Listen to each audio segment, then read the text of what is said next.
Yo les bros, bienvenue sur Spatule Bro, je suis le chef et on se retrouve dans cette vidéo pour notre petite review hebdomadaire de One Piece, des chapitres de One Piece. Aujourd'hui, le chapitre 1074, disponible légalement, gratuitement et en français, on le rappelle, sur l'application de la Shueisha Manga Plus, ainsi que sur le site de Glénat, Glénamax.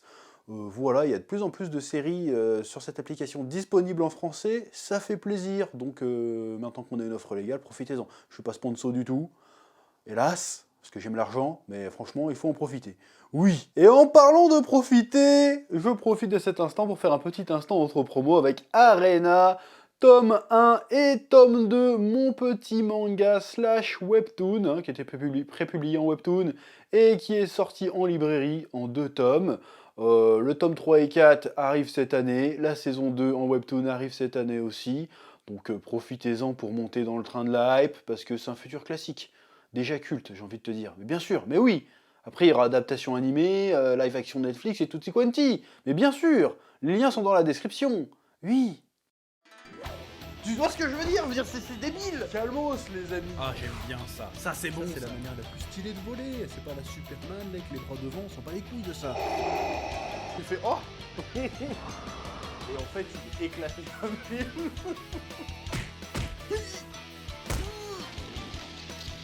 Je sais pas ce qui m'a pris là. Là, j'ai craqué.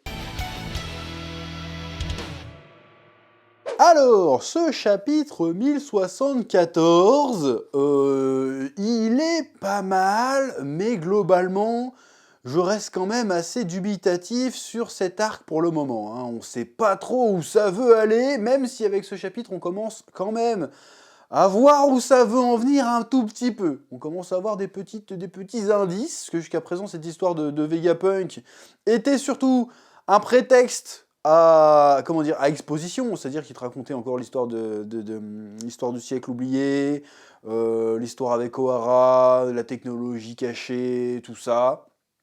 Voilà, il y avait ça. Bon, évidemment, il y avait des petits retours de Rob Lucci et de Kaku. C'était sympathique, c'était cool. Ils sont toujours là d'ailleurs, ils sont KO, mais ils sont toujours là. Voilà, mais à part ça, on se dit, bon, où tu veux en venir, bâtard?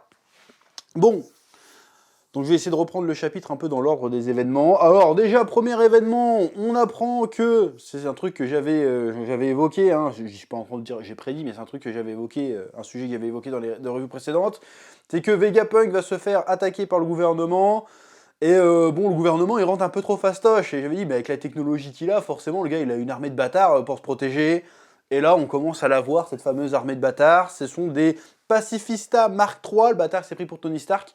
Donc ce sont des pacifistas encore plus balèzes que ceux qu'il y avait lors de la guerre au sommet, hein, ils le disent eux-mêmes, donc tu vois le truc, il est encore plus grand, il a des pouvoirs de bâtard, et il a l'air d'en avoir une bonne cinquantaine, si ce n'est pas plus, à son service, donc tu te dis, ouais, alors le gouvernement veut rentrer en guerre contre Vegapunk, enfin leur projet c'était de l'assassiner dans le feutré en disant viens on te ramène tes séraphins et puis hop, petit coup de doigt gun dans sa mère pour le buter. C'était ça le plan initial, hein, j'imagine. Et au final ça va être grosse bagarre, parce que peut-être que Vegapunk est devenu une menace parce qu'il en savait trop, mais aussi parce qu'il est trop puissant. Si le gars peut se fabriquer une armée de pacifistas et des séraphins, il peut les retourner à son compte, le mec est devenu un fort de nouveaux pouvoirs émergents dans le monde en fait. Donc ouais, je comprends que le gouvernement veut s'en débarrasser, ça devient une véritable menace, qu'il a la technologie qu'il a, il peut se friter avec la marine très clairement. Même si là, il a l'air un peu d'être en état de siège, parce que les trucs on déconne, mais le gars est potentiellement dangereux. Mais maintenant, la question qui reste à savoir, c'est est-ce qu'il est dangereux que pour le gouvernement, ou est-ce qu'il est dangereux pour le monde, ou est-ce qu'il est même dangereux pour Luffy, finalement? C'est ça la question maintenant. Quel est son véritable alignement? Est-ce qu'il est aligné avec lui-même, ou est-ce que c'est un fils de pute comme les autres? La question reste entière pour le moment. Je n'arrive pas à trancher. On verra bien. Bon, a priori, ça a l'air d'être un pote de Dragon et un pote de Kuma, du Kuma originel. Donc, a priori, peut-être qu'il n'est pas mauvais. Mais quand même, il est chelou, je trouve. Oui. Bon, ensuite, la nouvelle petite péripétie, c'est qu'ils doivent se barrer, mais ils peuvent pas se barrer parce qu'ils sont bloqués dans le dôme du laboratoire, et s'ils en sortent, ils vont se faire mitrailler par des lasers de la mort qui tue. Et le problème, c'est qu'ils ne retrouvent pas le Stella, c'est ça? C'est-à-dire le Vegapunk original, a priori, qui est a priori l'original. Ils le retrouvent pas, il a disparu, ils savent pas où il est, donc ils doivent le chercher. Bon, il y a des petits gags marrants avec Zoro qui a un nouveau, comment on appelle ça? Un nouveau skin plutôt stylé. Qui fait allez je vais aller le chercher, et puis tout le monde fait non c'est bon sinon tu vas te perdre aussi et ça va être la merde donc laisse tomber. Après ça m'a fait poser une question cette histoire, ils sont pas censés avoir le haki de l'observation, après peut-être que j'ai mal compris comment ça fonctionnait, hein. Mais ça implique pas de pouvoir, tu sais c'est comme dans Dragon Ball, tu sens le ki des gens donc tu peux les localiser tu vois. Il y avait pas un délire comme ça dans One Piece à un moment donné? Peut-être que je dis de la merde hein, je pose juste la question, je dis pas que c'est une incohérence ou quoi que ce soit, je pose une question sincère. Répondez-moi hein, en commentaire.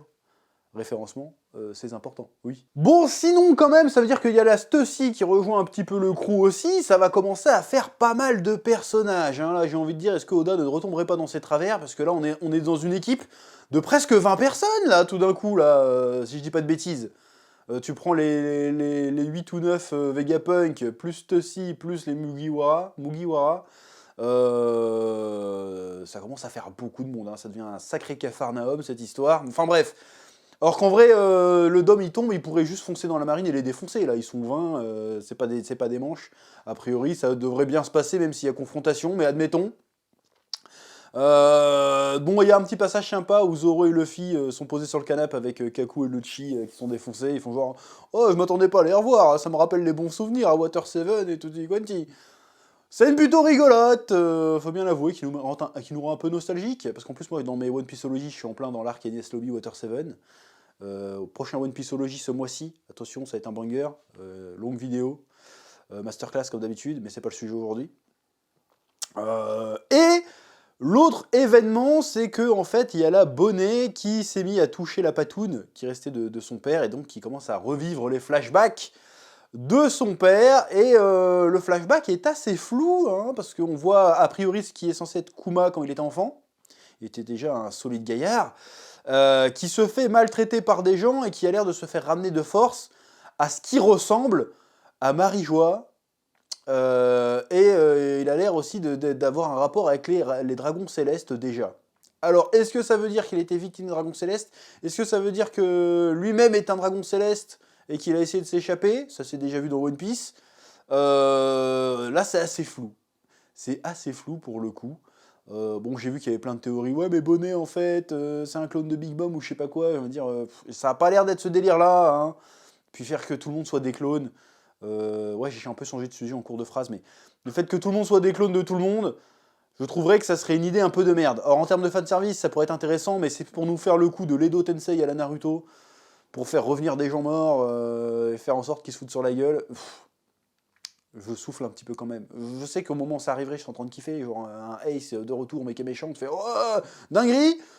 Ou un Goldie Roger qui revient en mode « Ça serait une dinguerie !» Mais en vrai, j'y crois pas trop. Ça serait trop facile, ça serait trop putaclic. Et One Piece, en général, ça a quand même le don d'aller contre les attentes. Et un truc comme ça, je le vois mal. Ça serait une dinguerie, hein, mais je le vois mal. Donc, on avance un petit peu avec cette histoire de Kuma. On sait pas trop pourquoi son corps actuel est en train d'attaquer Marie-Joie non plus, on sait pas trop. Ça serait bien, ça reste très énigmatique. Pourquoi il s'est lancé à l'attaque comme ça d'un coup d'un seul? Pourquoi ça se fait en parallèle avec le fait que sa fille arrive sur l'île de Vegapunk? Est-ce que les deux événements sont liés? Très probablement, mais comment sont-ils liés? Ça, on le sait pas encore. Donc ça reste très très énigmatique pour le moment. J'imagine qu'on va avoir les réponses.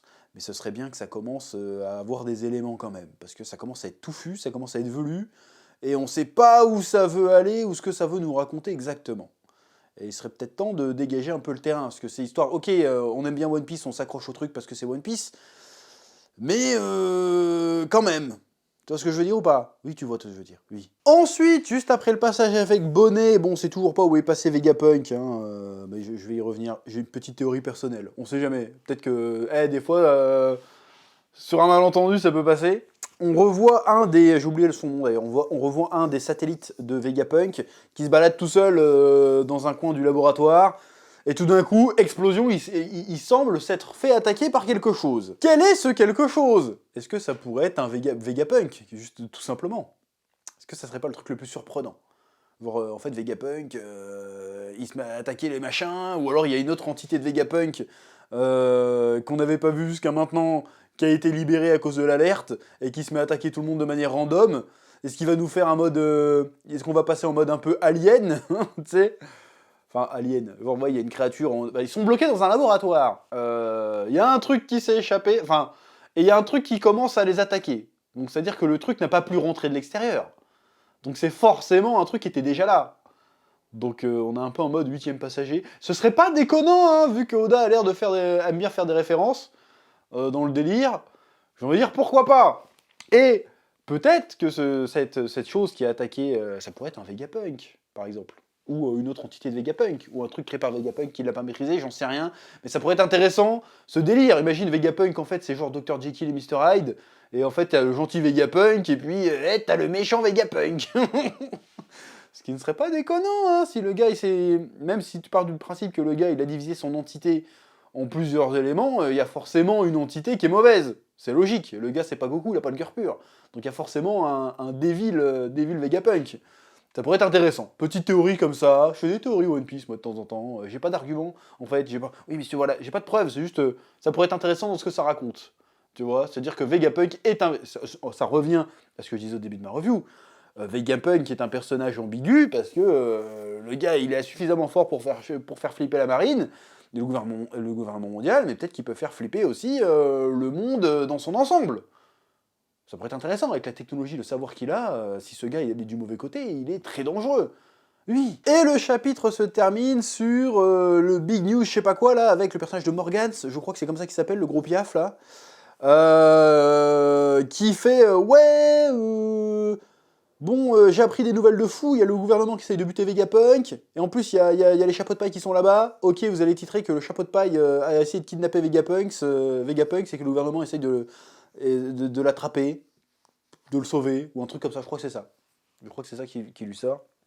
Et il sort la phrase après qu'on dit « Mais c'est des conneries, c'est pas ce qui est en train de se passer », il fait « Ta gueule phrase à retenir, hein, parce que je sais qu'Oda, il sort de « Oui, mais One Piece, c'est pas un manga sérieux », mais quand même, hein, des fois, il sort des trucs...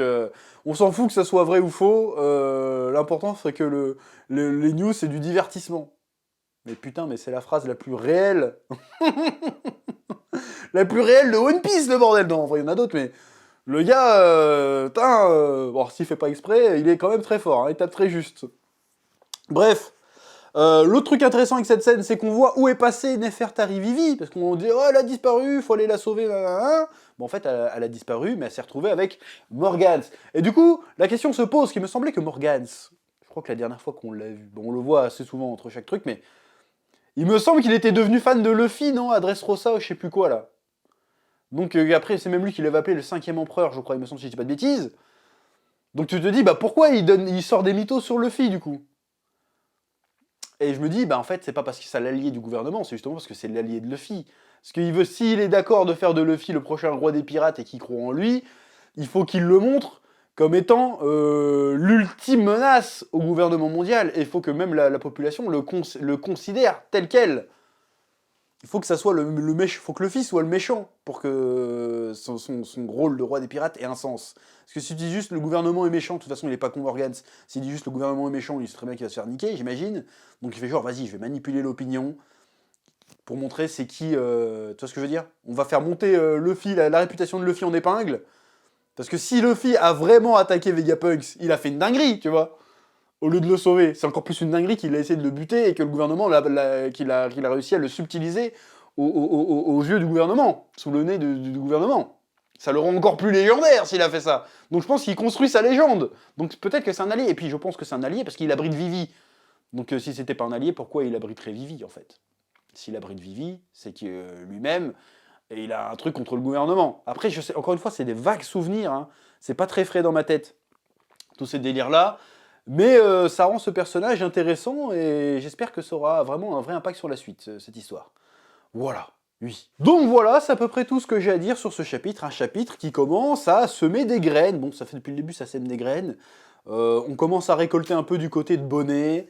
mais et un peu du côté de Morgane, c'est de Vivi du coup, donc c'est un chapitre assez équilibré, c'est-à-dire que ça nous balance du mystère, mais en échange de ce nouveau mystère, ça commence quand même à donner quelques petites réponses, et c'est pas plus mal, j'espère que les réponses vont arriver un peu plus vite aussi, hein. C'est pas que je m'ennuie ou quoi que ce soit, et je sais qu'il faut que ça prenne son temps, mais qu'on ait des trucs à se raccrocher, parce que venir toutes les semaines en posant juste des questions, bah alors qu'est-ce qui va se passer? Ce serait bien qu'on ait des réponses, tu vois.